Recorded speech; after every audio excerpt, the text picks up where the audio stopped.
Good afternoon, everyone, and thank you for joining the panel on how to attract and retain top quality military spouse talent via strategic partnerships.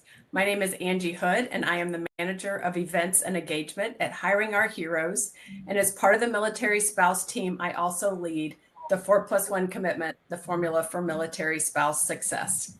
And I am joined today by an outstanding panel of industry and nonprofit leaders that I'm going to briefly introduce and let each of them tell you a little bit about their roles. So let's kick it off with Jennifer Lynn of Cedars-Sinai. Hi, everyone. As Angie said, my name is Jennifer. I am the Military Talent Program Manager for Cedars-Sinai Hospital in Los Angeles, California, and I am super excited to be here. Thank you. Thank you, Jennifer. And next, I'd like to introduce you to Sean Casey. Hi, everybody. I'm Sean Casey, the Senior Director of Communications for Military Affairs at Comcast. And for the last 20 years, I've also been able to call myself an Army soldier. Nice to be here. Thank you, Sean. Next is Josie Beets of MSEP. Good morning, good afternoon, everyone. My name is Josie Beets. I am the program manager for the Spouse Education and Career Opportunities Program, which includes our Military Spouse Employment Partnership. These are programs within the DoD to connect employers with military spouses. I'm an Army spouse myself and really looking forward to today's discussion. Thank you, Josie. And last but not least is Erin Levitt from Merck. Erin Levitt. I work for Merck & Company, and I am a military spouse liaison for their Veterans Leadership Network. Awesome. 25 years. Thank you guys for joining me. So if anyone has a question as we're going through our panel, you're welcome to drop it into the chat. And when we're finished discussing, we will get to as many questions as possible. But to get us started, our panel today is really going to focus on how military spouses can offer pathways to your business's productivity. So whether they're used as a top tier talent or as a business owner who can deliver quality services to your company. Our panel today is going to discuss ways employers can develop business solutions via partnerships to impact the unique workforce of military spouses. So to kick it off, my first question is for Sean. So Sean, military spouse unemployment has hovered around 21% for the last 7 to 10 years. And as we know, military spouse unemployment creates financial instability for military families and poses a threat to national security and directly impacts for recruitment and retention across all branches of the military. Comcast NBCUniversal has a military concierge team that is quite unique. Can you talk a little bit about how they play a role in supporting military spouse hiring at Comcast, NBCUniversal? Well, thank you for the question. You could just stick with just Comcast. It covers everything there. So don't get so caught up. So when, several years ago, our company really started to formalize our military hiring and inclusivity practices at the company. We were founded by a World War II Navy veteran. A lot of leaders and thousands of employees since then come from the military community, but we really wanted to put some more structure around it. And one of the things that we had to look at was we valued the talent, right? There was enough of a military culture and people inside that kind of got that, all right, these people are bringing skills, experiences. How do we then position ourselves to mitigate any of those barriers to finding opportunities? And then once becoming teammates, how do we help them stay here, right? And how do we foster an environment that's going to be conducive to them and their unique situation? So in addition to, instituting benefits for folks like myself that serve in the National Guard or Reserve, we also looked at military spouses because we knew of the tremendous amount of talent, manifesting in their experiences, their credentialing, education attainment. How can we as a company help facilitate, a teammate coming here and finding a long-term career? And that's where the military concierge service came into play and came to fruition. This is a team of human resources professionals. So they bring that wealth of experience from the HR profession. But then in addition to that, they also receive training on military processes, policies, how to read orders, USERRA laws, all those types of things. And so when a teammate is like a military spouse, has to relocate because their spouse is getting PCS, that concierge team will get activated and help that employee find employment within our company if we happen to have positions and availability in their new location. And they'll work with the employee, they'll work with the employee's current leadership, and then and the leadership of the company from wherever geographic region they're going to. If a teammate, unfortunately, is moving to an area, where there just isn't availability within our company, we will connect them to resources like with HOH or with MSEP and other partners, because we want to, even though that individual may be leaving our company, we want to know that we want to help them as much as possible, just so if they ever come back into our footprint, we're going to be able to have a higher likelihood of that talent coming back to us and serving our company. So it was just these little adjustments, and then putting them into policy, putting resources behind it to help mitigate some of these barriers that are completely out of control of the talent, like a military spouse on active duty that's going to be relocating every several years. Thank you, Sean. I think that's just the most amazing concept. And I think it's something that a lot of other businesses could model after to really support the military spouses that they bring into their organization, as well as the veterans. My next question is for Aaron and Jen. The healthcare industry is experiencing a monumental need for healthcare workers, with the baby boomer generation rapidly aging and the need for healthcare workers to care for them. So this is a gap that a military spouse could easily fill. So how are Merck and Cedars-Sinai partnering with organizations that connect them with military spouse talent? And I'm going to let Jennifer go first. Yeah, that's a great question. And my first thought when I stepped into this role a little over 2 years ago was, I'm actually an Army reservist. I was at a field hospital. So I was really lucky to be able to tap into amazing talent right at my fingertips in the Army Reserve. And that's actually how I learned about the P3 as well, the public-private partnership. And this is such an amazing organization that a company can sign a statement of support with. It's free, of course. And the United States Army Reserve realized that there's such an incredible need for gainful employment for our reservists, in addition to their 2 weeks out of the year and their weekend drills. So the P3 allows a company or an educational resource to come on to a unit's property at a battle assembly and to table and to present and share great information about your company or your college to those that are currently serving and military spouses at family days. Every unit will host a family day and they get to bring their kids and their spouse with them. And it's a great way to tap into talent. And as well as, just partnering with your fellow soldiers if you are serving, or if you have somebody on your staff that is serving, you can tap into that great talent and, share information with those military spouses. I also partner with recruiting stations. So the medical corps is amazing, right? You're hiring top talent from, these graduates that could have gone to Harvard, right? For Harvard Med.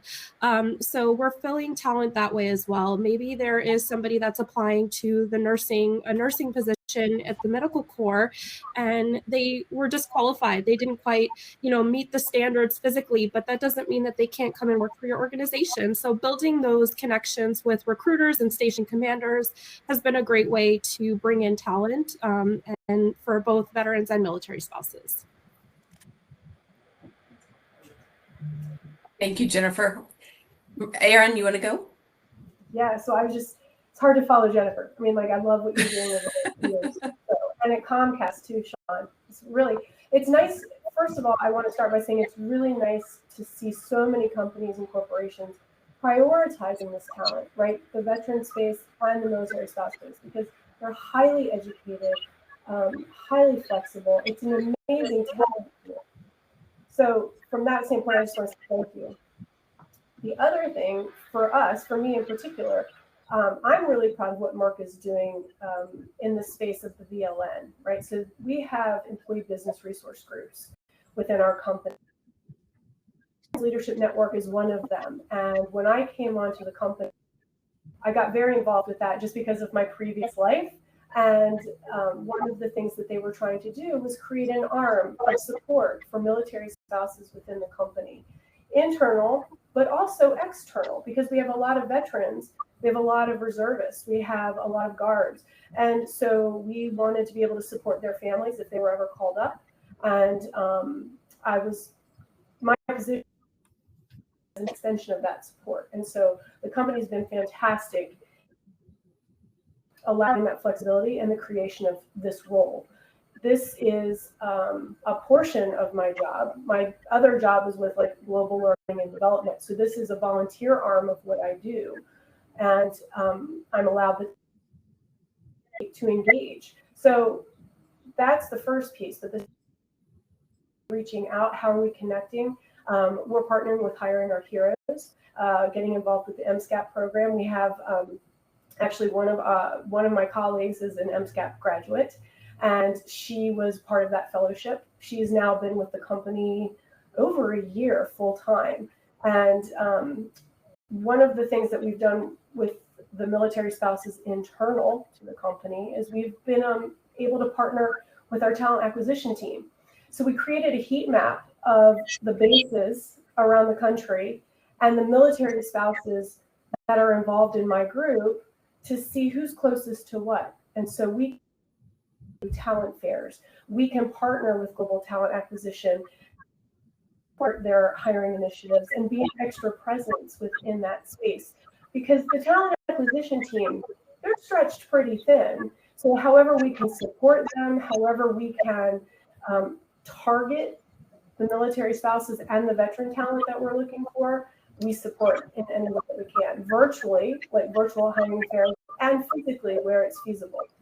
And we've been pretty successful. We went to the Hiring Our Heroes virtual job fair a few months ago.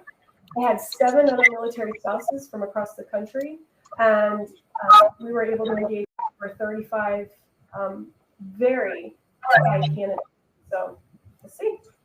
And Auntie, I also wanted to mention, the Military Spouse Employment Partnership through the DoD has also been an amazing resource for me at Cedars, and I'm sure for Sean and for Aaron as well. I think it's incredible the way that they have this really fancy portal. You can actually put your job feed right on their website, and you can put a company profile. They can apply right on the MSEP website. And they also partner very closely with Installations to host military spouse job fairs specifically for these types of, industries. I've been to MSEP career fairs before. I've been to Hiring Our Heroes, healthcare career fairs before, and there's so many opportunities to connect with spouses on the platform as well as in person. So I highly encourage any company who hasn't yet partnered with the MSEP to sign their statement of support with them, go through the vetting process, because there is a vetting process with them,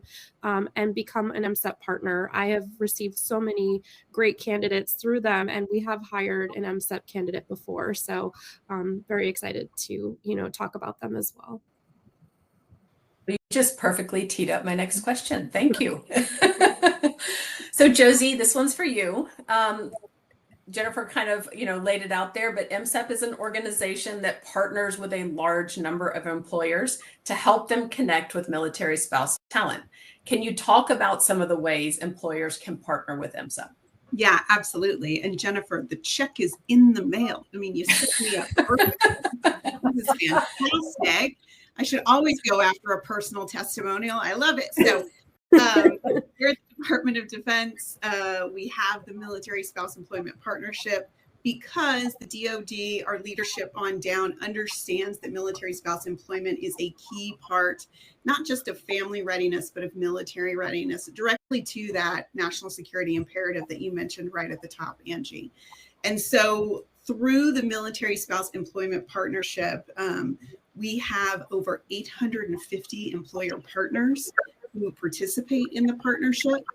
We started in 2011, so we've had some road to build up to that number. But that first year, I think we had between 60 and 70 partners, and obviously really happy to see that grow. Just last year, we opened the MSEP partnership to small businesses, understanding that small businesses are a key part of our economy and a key part of the audience who can employ military spouses. It may not be at the scale of a Comcast or a Cedars, but still it's important for that business and important for that spouse that gets hired. So I think the key thing that I want to talk about is how you get into the Military Spouse Employment Partnership. Like Jennifer mentioned, there is a vetting process and it does take some time. It can be 60 to 90 days. And that's because we are spending the American taxpayers' money to support this employment initiative. We want to make sure all of our partners are on the up and up and that we have a valuable relationship. And so that does take a little bit of time. We do have some things we can do while you're in that interim period. And the process doesn't take anything more than, being responsive to some questions, providing us some of your, experience in hiring and then finally, and most importantly, showing your commitment to continuing to look for military spouse candidates. And one of the ways you can do that when you're an MSEP partner is through that MSEP partner portal. You have access to our military spouse candidate profiles. These are profiles the military spouses themselves fill out. I think, happy October, everyone. It's the end of the federal fiscal year. So we had about 26,000 candidate searches from MSEP partners last year, which is a great and incredible number, but we want that number to go up. We want our partners to use that portal. We're also conducting quarterly virtual hiring fairs that are providing that direct connection to military spouses. Many folks out there are doing these virtual hiring fairs, and we all need to be doing it in order to create those connections between employers and military spouses. But we've got 2 under our belt recently, and we're really, really happy with the results of that, both on the spouse side and the feedback we're getting from spouses and on the employer side. So, it's a really great program. I am going to say, if you're interested in learning more about it outside of this call, go to msepjobs.militaryonesource.mil. There's a big button on there that says become a partner.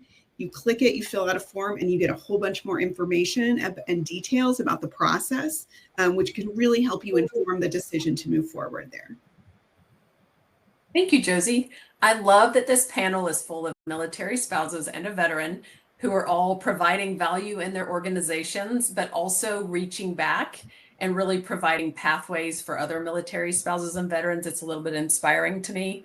But I would love for Jennifer to talk a little bit about her experience as a military spouse. Talk a little bit about what your employment journey has looked like and what led you to Cedars-Sinai. Yeah, absolutely. So when I was married to an active duty service member, and he had gotten orders. We were living in Florida, and actually in Clearwater. So what's going on over there right now? Oh, it's awful. But he received orders to California when he completed recruiter school. He's an AMED recruiter. And so I had to, make sure the sale of our house and everything like that was taken care of. And I followed after. I was working for Wyndham Hotels and Resorts. I had my dream job in Clearwater, and I got to open up, pre-opening for a hotel.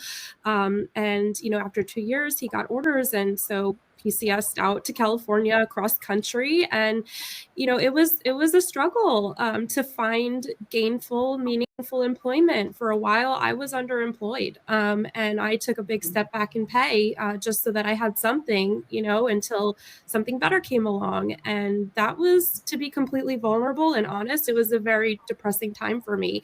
And a lot of military spouses go through this. They are constantly picking up their lives and leaving great jobs if that position cannot be remote. Sometimes they're going overseas, and they don't have opportunities that they would have in the States, and it's difficult. And at one point I said, you know what, I don't know if I could do this anymore. I think I'm thinking about going back to Florida and taking my old job back. And that was a scary time. And then the pandemic hit. So it was really difficult, and I had gotten laid off. Some military spouses aren't a dual military family, and they can't jump on orders just to cover them for a little while. Thank God I could. But then things started to fall into place, and I ended up finding a position at a nonprofit organization called US Vets, and I was running their workforce program. And that's really how I got into what I'm doing now. Cedars-Sinai was actually one of my employer partners, and just through strong networking connections, which I encourage all military spouses to do, is heavily utilize their network, because it is who you know, and those people will help you. And so I was in a position now to turn around and help other military spouses, because when I was going through the PCS to California, I didn't know about these resources. I didn't know, that there were organizations out there like MSEP and Hiring Our Heroes that could help. And I didn't learn about that until I entered this space. And so I said, I never want somebody to go through what I went through. I mean, I almost walked away from my entire life to run back to Florida. And I experienced levels of depression I don't ever want anyone to feel, because, your self-worth is sometimes your employment is part of that. And that gives you purpose, right? And so being underemployed and then unemployed during the pandemic, that was terrible. And so I said, you know what, I'm going to really focus on military spouses. And at Cedars, we were just starting to, we had just made our partnership with MSEP, and we had about 8 military spouses that we knew of, but we were trying to figure out, okay, how can we identify more spouses? How can we target them better and bring them into the organization, and then show them recognition? And that's really what we've been focusing on, is doing resume edits for military spouses and helping them through the interview process and giving them that same handheld experience that our veterans and transitioning service members get. So, and making sure that we're also attending military spouse focused career fairs. So this has been a really rewarding journey to turn around and be able to do that now, and help others to get the help that I didn't know that I could get. And it's been a really great experience. We're retaining spouses better than other populations in our organization. They're incredibly loyal. They, they just love the fact that Cedars recognizes spouses too, and includes them in that head count and in the employee resource group. So yeah, it's been a journey. Thank you for sharing. Yeah, can I go for it. what you said? Please. First of all, thank you for sharing your story. And sadly, it's not uncommon. That's the part, right? But one of the things you said, and Sean said it, and Jess said it, was networking. That support, right? And I think that's the space that we're all trying to create, are these networks where military spouses and out and we can reach back, right, with the people within our company that are volunteering their time and their talent to help look at the resumes that are holy and don't flow like a typical resume would, because of their commitment to service and the many, many moves. And we can help them translate that into something that makes sense for the company, for the organization, showcase their talents and their strengths that we all have, and how it applies to corporate America, right? How it applies to healthcare industry, how it applies to pharma, how it applies to any company that want to go to. Because sometimes it's hard to translate your experiences. And so sometimes the simple act of giving your time his spouse who's trying to edit a resume or excel at an interview. That's one of the greatest gifts you can give. And so creating that support within a company and pull these folks forward, I mean, there's no greater gift we can give than our time and their attention. Thank you, Erin. That actually slides right into my next question. So I am formerly a veteran and military spouse recruiter, and I have looked at hundreds of military spouse resumes, and they can be intimidating and difficult to interpret due to lack of career trajectory and oftentimes large gaps in employment. So how, and anyone can answer this, whoever wants to jump in, how can organizations train and assist hiring managers to understand military spouse resumes and how to place them in roles that best utilize their skills? I'd actually love to start with this if possible, because I did roll out some training specifically on this through PsychArmor, and highly, highly recommend PsychArmor. They are a free training site. And I believe they're veteran owned, based out of San Diego, California. They actually have a training called 15 Reasons to Hire a Military Spouse. And they dive deep into a lot of the things that, hiring managers need to know about the soft skills, the transferable skills, and potential gaps in employment. So that's something that we've done at Cedars. And I think, it's takes less than 30 minutes to watch this training, and it gives tremendous information to help hiring managers understand and have some more compassion towards our military spouses who are seeking jobs. A great resource. Thank you. I think, Sean, you look ready to go. Yeah, it was. And Erin touched on it a little bit earlier, is, what oftentimes happens is we have a group of individuals here, and I'm sure many sitting in the audience, we came from the community and now we're in these different spaces. So we have our own biases, our own depth of understanding, and we can't thrust that upon our colleagues. What we have to do is meet our colleagues in the middle. And so in addition to, like Jennifer's recommendations of resources to understand the talent pool, if you're trying to get this stuff off the ground at your organizations, you have to understand the talent acquisition and the recruiter experience, right? That was one of my big challenges, of just really understanding, like, what are their pressures? What are they accountable for?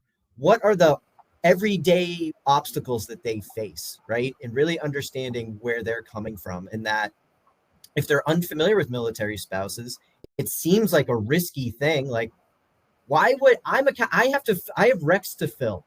Why am I going to take a risk on this particular talent pool? Because it's my job on the line. That's all fair. If there are ways in which, and I think the narrative, so that's one thing, is you got to understand your talent acquisition folks, so you can then fill mutually beneficial gaps, right? The second part is the narrative. So like Jennifer's story and Erin's story and Josie's story are individuals of the things in which we hear of that's very common.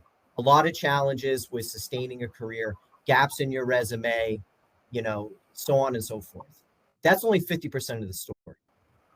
The rest is still highly educated, still got certifications, still took whatever job was available because they're committed. They want to have a sense of purpose, right? They're gritty, all these other things. And so I think, and I'm a communicator, a public relations communications guy. And so one of the things I think that has contributed to our company's success in the space. So for example, in 2023, 25% of all of our military hires across the enterprise were military spouses.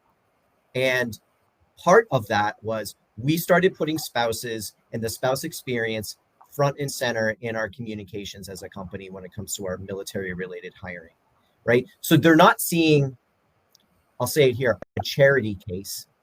What they're seeing here is highly valuable talent because there's proof in the pudding, because this company put this person front and center, right? That means something. And so I think that, again, we can't remember that other 50% of the story. And so leaders, to motivate that talent acquisition, to think outside the box or go outside their comfort zone, need to really sell that and champion those other aspects. focusing too much on the negative I'm sorry, it's going to be demotivating for a lot of the folks that you need to generate buy-in from. Thank you, Sean.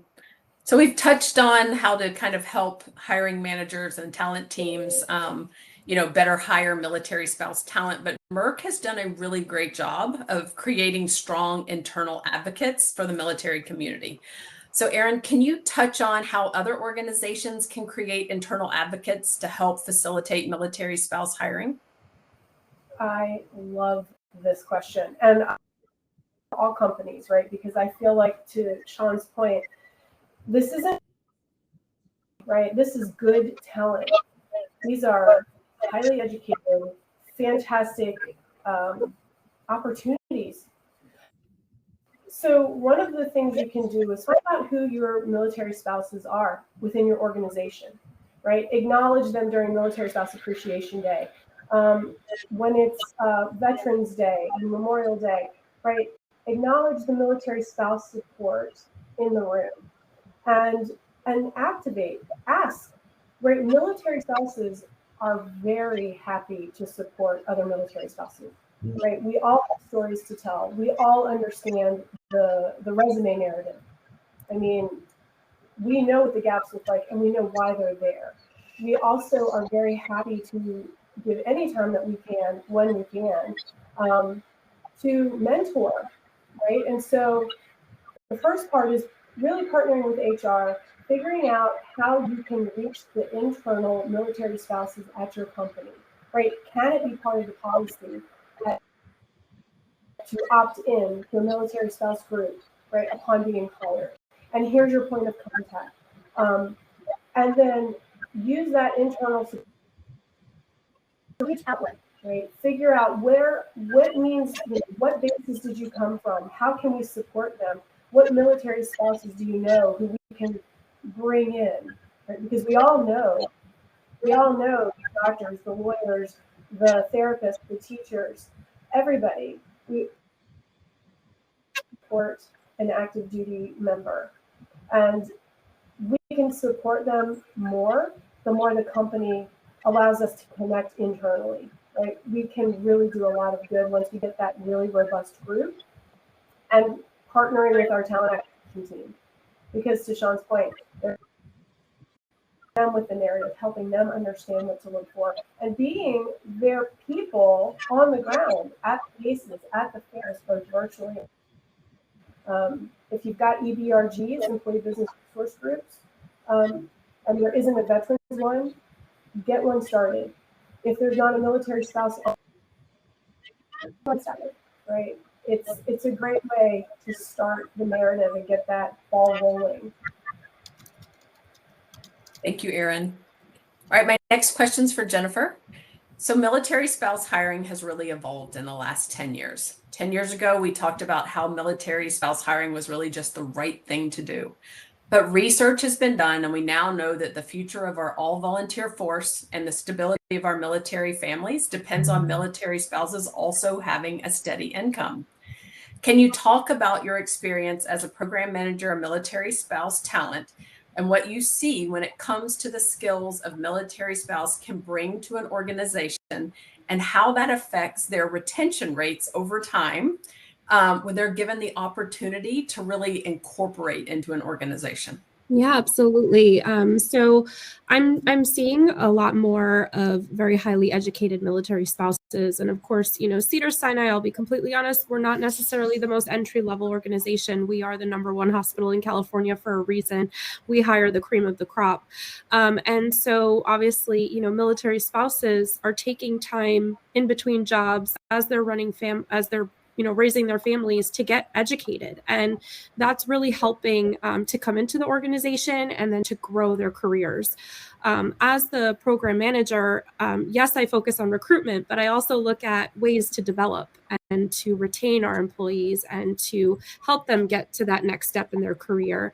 And they are raising their hands when a position is posted internally. We love to promote from within.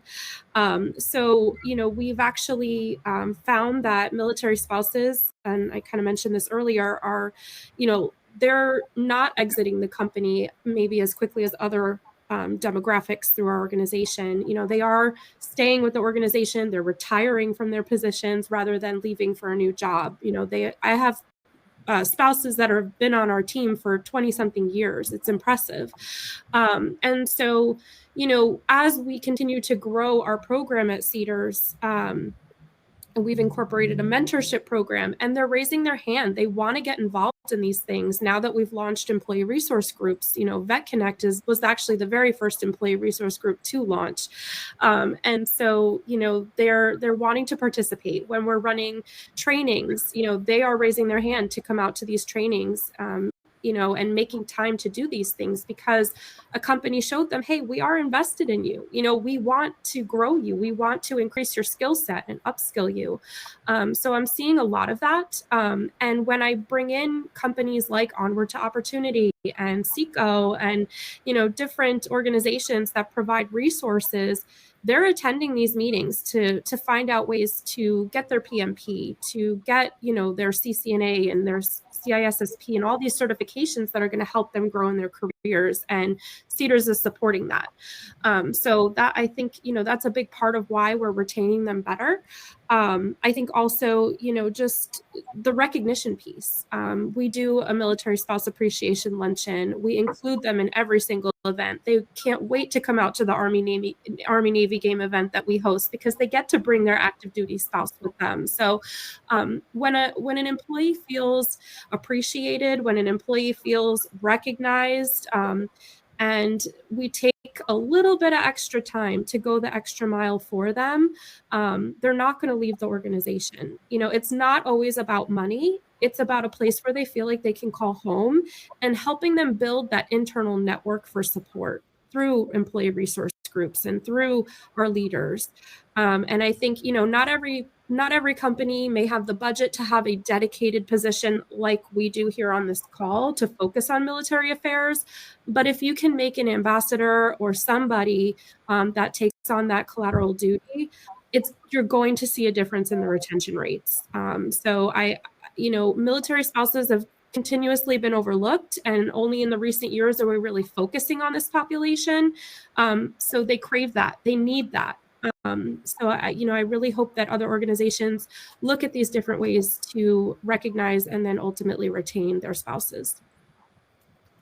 Thank you, Jennifer. I think we just have a couple minutes left, but I want to squeeze in one last question for Josie.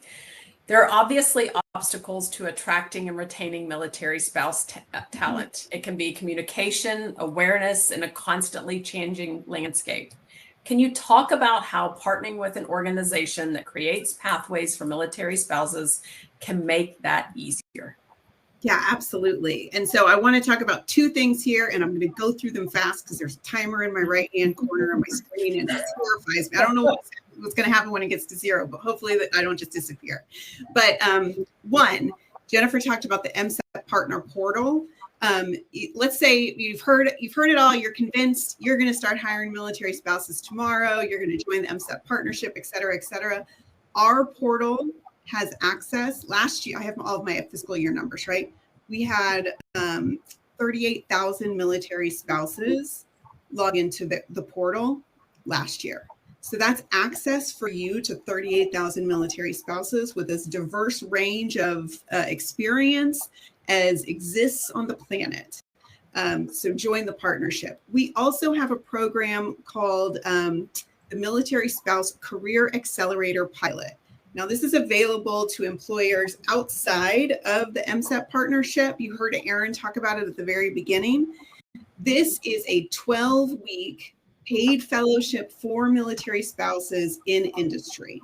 So the Department of Defense pays the funds to the military spouse so that they can work in your organization for this fellowship. It's facilitated by our friends at Hiring Our Heroes, who run great fellowship programs. It's the program at my office. The goal here is to show you, employers, that military spouse talent is high caliber and that you want to bring them into your organization. So it is a pilot. We're in the second year of the pilot. I'm going to talk about last year's numbers because I don't have this year's yet. Last year, we had an 85% conversion rate from fellow to employed. That is really, really exciting for us. What that shows us is employers like you, when you get your hands on military spouse talent, you're intent on not letting them go.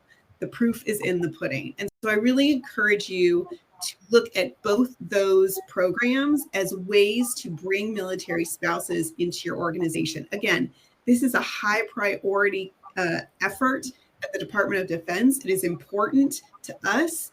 I appreciated what Sean said about making it easier for recruiters. We try to do that through our portal that Jennifer was talking about, so that you don't have to have an FTE focused on this. You can do it as an additional duty.